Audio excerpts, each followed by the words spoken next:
Yayasan Paramitra Indonesia mengadakan diskusi publik bertajuk mendorong adanya kebijakan layanan kesehatan mata yang komprehensif dan inklusif dalam mendukung SDGs pada Rabu 4 Juni 2025. Bertempat di Gedung Kesenian Ngawi, kegiatan ini dihadiri oleh Kepala Dinas Kesehatan Kabupaten Ngawi, Direktur Yayasan Paramitra Indonesia Asia Sugianti, serta puluhan jurnalis dari berbagai media yang bertugas di wilayah Ngawi. Diskusi ini digelar dalam rangka menggali masukan dari berbagai pihak, termasuk pemerintah daerah, organisasi perangkat daerah atau OPD, organisasi masyarakat sipil, jurnalis, dan masyarakat luas demi mendorong adanya kebijakan pelayanan kesehatan mata yang lebih inklusif dan berkelanjutan. Direktur Yayasan Paramitra Indonesia Asia Sugianti dalam pemaparannya menyampaikan bahwa kesehatan mata kerap kali tidak menjadi prioritas dalam kebijakan publik.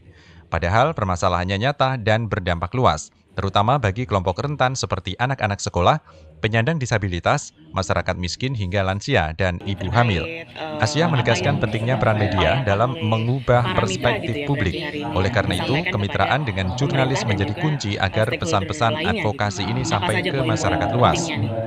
Oke Mbak, diskusi publik ini kan sesuai dengan pengen apa? Menggalang input, mengakomodasi input dari baik dengan stakeholder pemerintah, OPD maupun dari ormas, dari kemudian CSR dan khalayak ramai sebenarnya dari masyarakat. Makanya ini tidak terbatas pada kelas, tapi juga live streaming. Nanti harapannya banyak khalayak masyarakat yang turut mendengarkan dan juga memberikan input gitu, karena program kami sudah tahun kedua.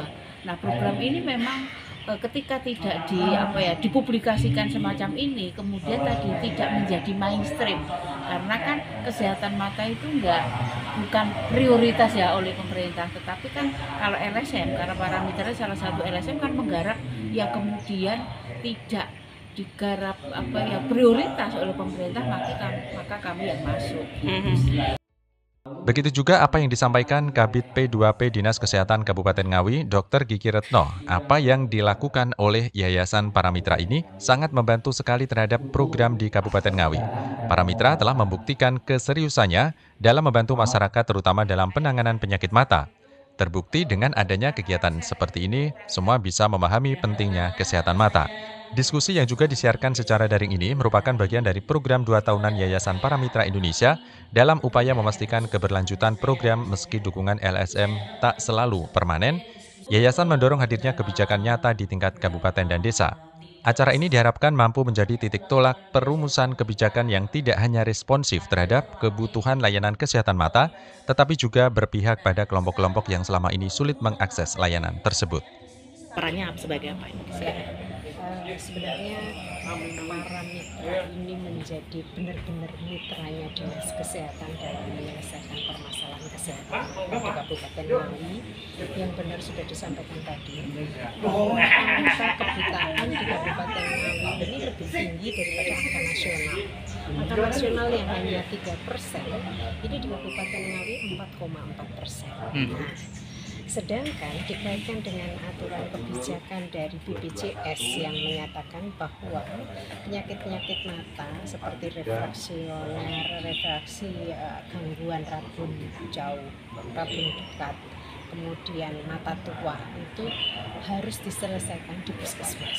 Nah, ini merupakan isu yang sangat perlu kita selesaikan bersama-sama, di mana puskesmas sendiri di dalam mempersiapkan kebijakan 144 macam penyakit yang harus diselesaikan di puskesmas ini perlu sumber daya yang lebih daripada sekedar yang sekarang ada, termasuk kalau memang menyelesaikan permasalahan mata juga harus ada SDM refraksioner, tukang meriksa rabun mata. Nah, seperti itu. Nah, sementara ini kebijakan untuk screening kesehatan mata, karena memang selain memang diwajibkan dari quick win-nya Presiden, di salah satunya pemeriksaan kesehatan gratis itu ada pemeriksaan screening mata. Nah, ini dibantu oleh mitra. Bagaimana salah satu bantuannya? Bantuannya ya melatih kader-kader kesehatan yang ada di posyandu, sehingga screening ini bisa dijalankan tidak hanya di puskesmas tapi di pos-pos terdekat pada masyarakat, tempat tinggal masyarakat. Itu. Tim Liputan Lawu TV.